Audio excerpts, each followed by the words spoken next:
उन बच्चों, बैठ जाओ। Thank you sir. तो अब तक हम लोग क्या क्या पढ़ चुके हैं? भाग में एक अंक से एक अंक की संख्या में भाग देना हम लोग सीख चुके हैं। तो ये बताओ बच्चों, अगर हमारे पास 10 फूल हैं, हमें आप में से किसी 2 बच्चों में उस 10 फूल को बांटना है, एक एक बच्चे को कितना फूल मिलेगा?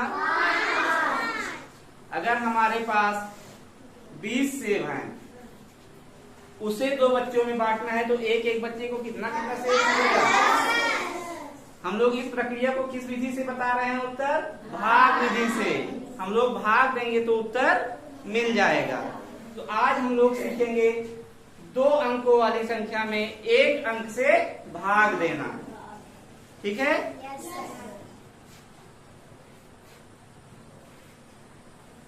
जैसे हम पहला सवाल लगा रहे हैं, 45 में 3 से भाग देना। ठीक है? तो सबसे पहले हम किसका पहाड़ा पढ़ेंगे? इसमें भाजक कौन है? भाजक 3 है ना? क्या है? भाजक। जो भाजक रहता है उसी का पहाड़ा पढ़ते हैं हम लोग ना। और किसके लिए पढ़ते हैं? भाज्य में। भाज्य में 4 3 से बड़ा है, तो 3 का पहाड़ा ऐसा पढ़ेंगे 4 या 4 से कम हो, 4 से ज्यादा ना हो। तो चलिए पढ़ते हैं। 3 के 3 दूनी ज्यादा हो जाएगा 4 से, तो 1 उंगली कम कर देंगे। कितनी बार पहाड़ा पढ़ेंगे 3 का? 1 बार। 3 के 3। अब क्या करेंगे? घटाएंगे। 1 अंक वाले में यही बताए थे ना?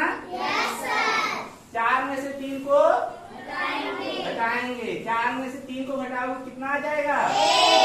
1। सभी को समझ में आ रहा है ना? इसको ना समझ में आए पूछ लेना। ठीक? अब क्या करेंगे? 5 को यहाँ पे उतार लेंगे, यहाँ से बगल में 1 के बगल में उतार लेंगे, तो क्या हो जाएगा? 15। अब 3 का पहाड़ा ऐसे पढ़ना है कि 15 हो या 15 से कम हो, लेकिन 15 से ज्यादा ना हो। तो पढ़ो। 3 के 3 दूनी 3 त्रिका 3 चौके 3 पचे 3 छक 15 से ज्यादा हो रहा है अपना। इस अवधि को कम कर देंगे, यानी कि 3 का पहाड़ा कितनी बार पढ़ेंगे? 3 पचे 3 पचे 15। 5 में से 5 गए, अब इसको घटाएंगे ना? 5 में से 5 गए 0। 1 में से 1 गए 0। शेष फल। यहाँ क्या होता है? इसे क्या कहते हैं? शेष फल। और जो यहाँ उत्तर आया उसे क्या कहेंगे? भागफल। ऐसे ही होता है ना? भाजक होता है। भाग में क्या क्या होता है? भाजक। यहाँ पे जो होता है भाज्य, जिसमें भाग दिया जाता है, और भाजक वो होता है जिससे भाग दिया जाता है। और जो उत्तर आता है भाग देने के बाद, उसे क्या कहते हैं? भागफल। और यहाँ पे जो शेष बच जाता है, यहाँ पे जो अंत में बच जाता है, उसे क्या कहते हैं? शेषफल। समझ में आ गया? चलिए एक और प्रश्न हल करते हैं हम लोग। किसी बच्चे के पास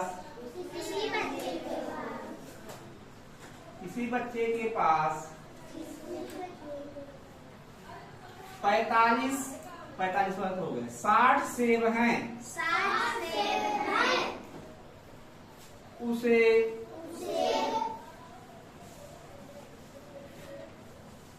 8 बच्चों में बांटने पर प्रत्येक बच्चे को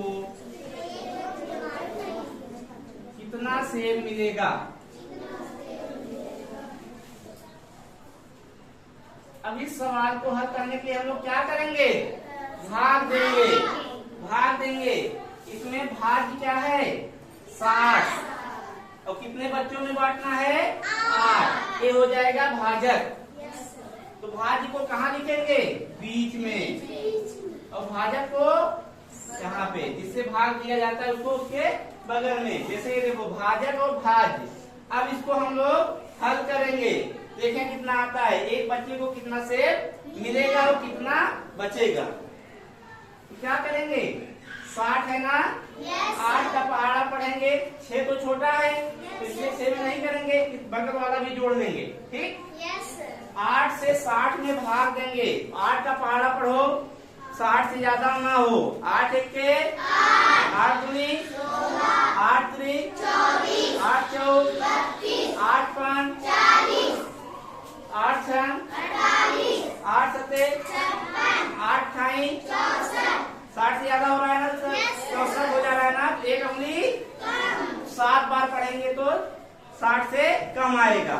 8 सत्ते 56। अब क्या करेंगे, घटाएंगे। 0 में से 6 घटेगा तो इसके बगल में जाएगा उधार लेने 6 के पास। 6 ने इसको एक उधार दिया तो क्या बन गया, 10। 10 में से 6 गए 4। यहाँ पे क्या बचा हुआ है, 5। 5 में से 5 हटा के दो 0। अब इसमें देखो इस सवाल में शेष बचा था, कुछ नहीं बचा था, लेकिन यहाँ पे शेष बचा है। 60 सेब हैं, उसे हम 8 बच्चों में बांटेंगे तो प्रति बच्चे को 7 सेब मिलेगा। उसके बाद 4 सेब बच जाएगा। कितना बच जाएगा, 4 सेब। तो ये क्या हो गया, शेष फल। क्या हो गया, एक भागफल।